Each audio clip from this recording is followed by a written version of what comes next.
Good evening, everyone. Today we're diving deeper into the realm of real life horror. We'll be sharing more chilling tales based on true events. Before we begin, for our appreciation and encouragement of our hard work, please hit that like button and subscribe to support our channel. We're always on the lookout for new, terrifying stories. If you have a bone chilling experience to share, please reach out. Your story might be featured in a future episode.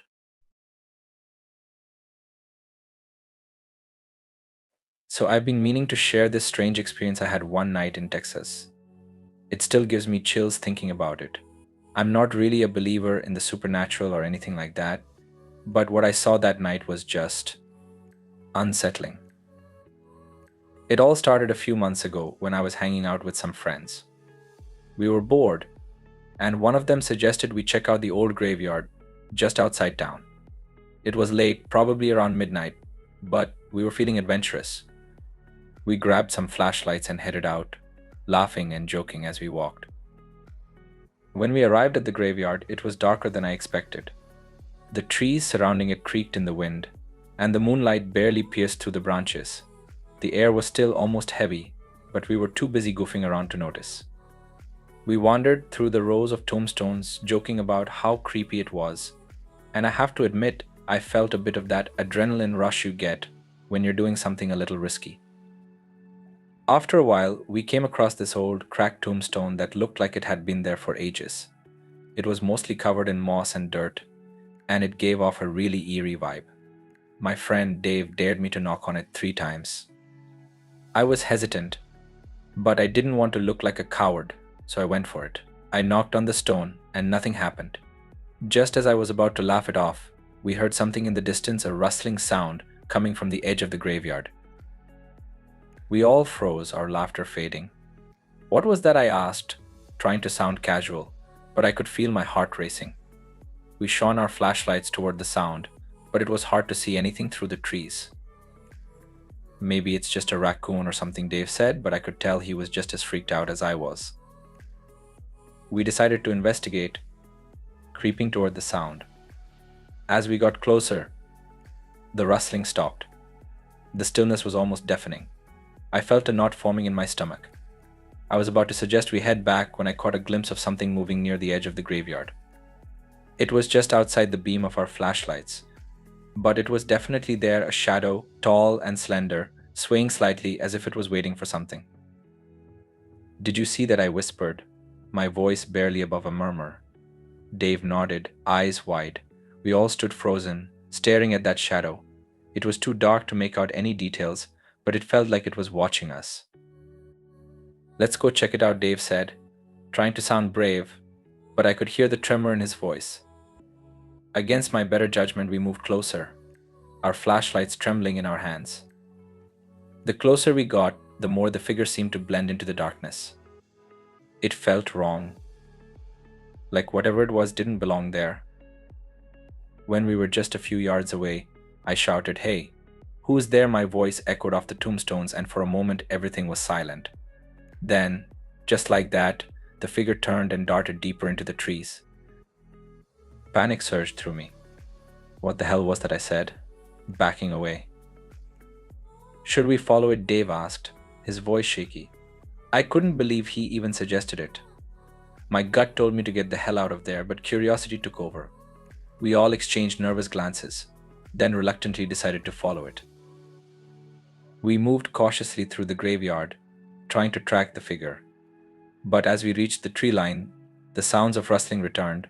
Only this time, it felt like the entire air had come alive with whispers. "Let's call the cops," I suggested, but my phone had no service out there. I felt trapped. "We should find the others," I said, hoping to find some comfort in numbers. We turned back to the main path, but as we did, I could have sworn I saw something move out of the corner of my eye, something pale. Just at the edge of the graveyard. Dave and the others were getting anxious, and I could see their eyes darting around. "This isn't funny anymore," one of my friends said, clearly scared. We called out to each other, but the darkness seemed to swallow our voices. "Let's just get out of here," I urged. We made our way back, And as we did, I couldn't shake the feeling that we were being watched. Once we were back on the main road, we regrouped and decided to go back to the car. We were all shaken, but trying to laugh it off. Just a trick of the light, I said, but deep down, I knew something didn't sit right. Later that week, we talked about it with some neighbors who lived nearby. They shared stories about strange happenings in the graveyard, things they'd seen at night. I wasn't alone in my fear. Curiosity got the better of us, and we all decided to go back to the graveyard one more time. This time during the day, we walked through the rows of gravestones, looking for any sign of what we'd seen. The atmosphere was completely different in the daylight, but that unsettling feeling lingered. We even asked around, checking for any historical accounts or rumors about the place, but nobody really knew anything unusual. A few of the locals just shrugged it off as urban legends, but I could see the worry in their eyes when we mentioned the figure. Eventually we left, but that encounter stuck with me. To this day, I still wonder what that shadowy figure was. A trick of the light? A figment of our imaginations? Or something more sinister hiding in the depths of the graveyard? I'm sharing this because I want to hear what you think. Have you ever experienced anything like this? What do you think that figure was? I'd love to read your comments and theories.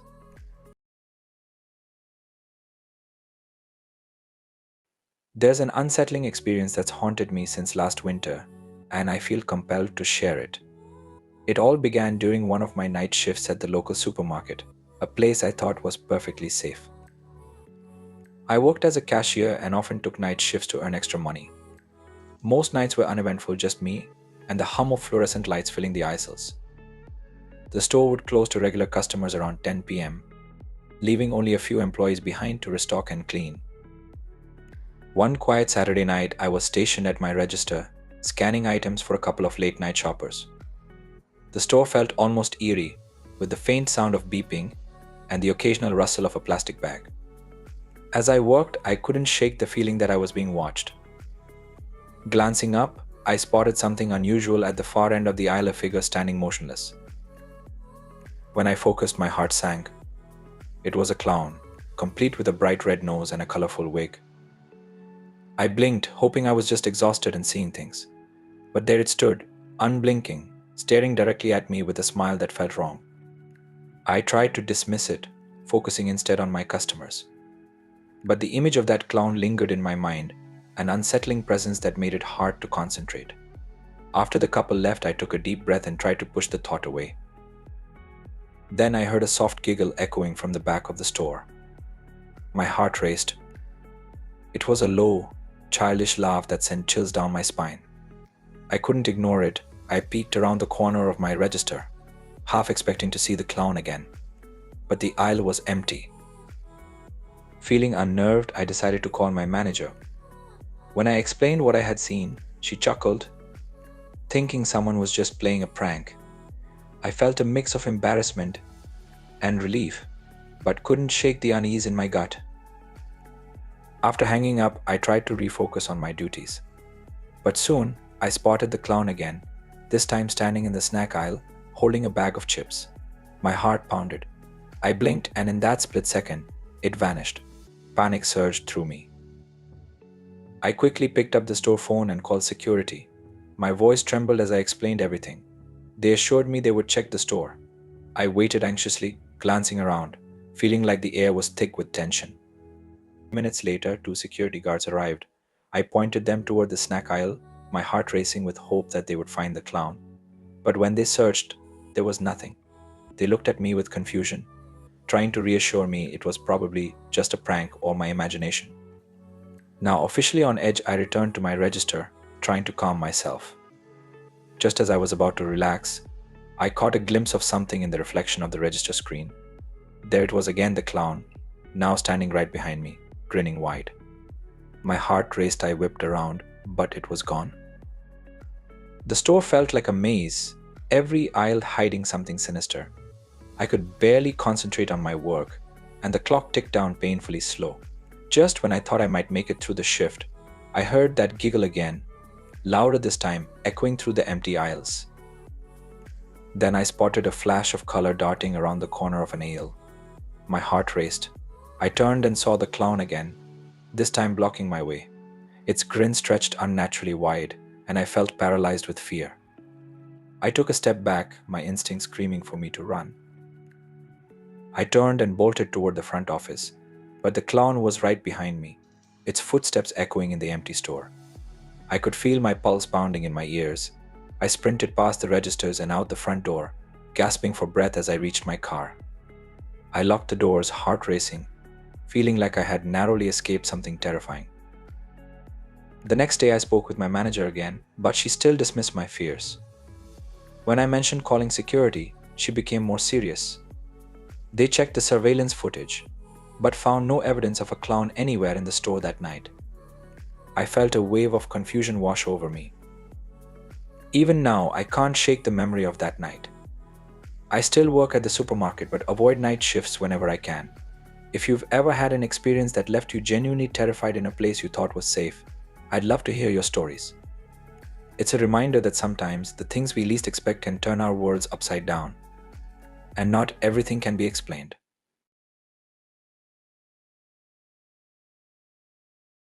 There's a chilling experience I need to share, one that still haunts me months later. It all happened last summer while I was working at a local shipyard in my hometown, a place I thought was perfectly safe. I took the job to help out during the busy season, and the shipyard was massive, filled with towering cranes and ships in various stages of construction and repair. Most of my coworkers were great, but the work was demanding, and the long hours could be exhausting, especially under the scorching sun.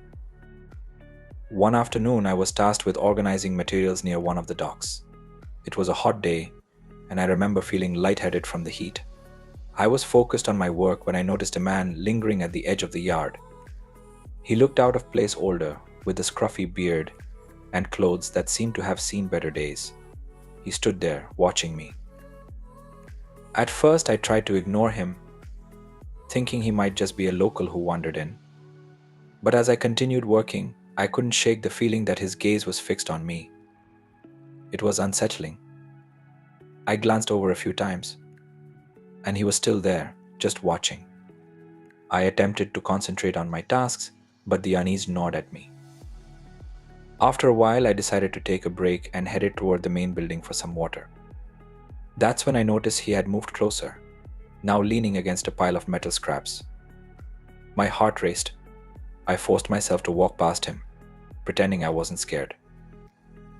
As I reached the building, I could still feel his eyes on me. I thought maybe he was just a lonely guy, but something deep inside me screamed that this was different.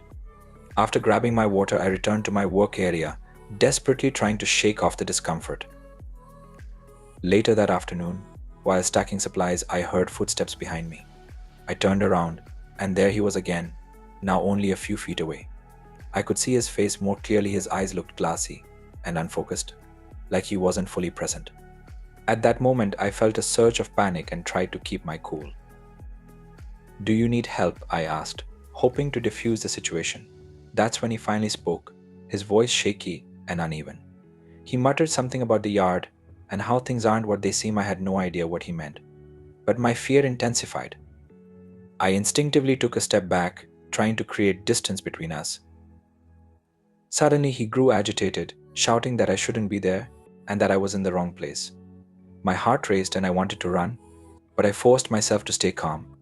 Instead, I called out for my supervisor, hoping he would hear me and come over. Before I knew it, the man started advancing toward me, his movements erratic. I turned and sprinted toward the main office, my stomach in knots. I could hear him shouting behind me, but I didn't look back. I burst into the office, gasping for breath. My supervisor and a couple of other workers were there, and I quickly explained what had happened. They immediately called security and the police. The whole time I felt a mix of relief and terror, knowing I was safe inside but still shaken by the encounter. The police arrived quickly, and I recounted the events. They went out to search for the man, and it felt like an eternity until they finally returned. They found him not far from the yard. It turned out he was under the influence of drugs and had a history of causing trouble. I couldn't believe it. After they took him away, a wave of relief washed over me, but the experience left me rattled. I had never expected anything like this to happen in a place where I thought I would be safe. Looking back, I'm grateful nothing worse happened. That day taught me to trust my instincts, reminding me how quickly a situation can escalate. If you ever find yourself in a similar circumstance, always be aware of your surroundings and don't hesitate to seek help. It's better to be safe than sorry. I often think about that day, and it makes me wonder how many others have faced their own shocking encounters in places they believed were secure. Have you ever experienced a situation that left you feeling genuinely threatened? I'd love to hear your stories and thoughts.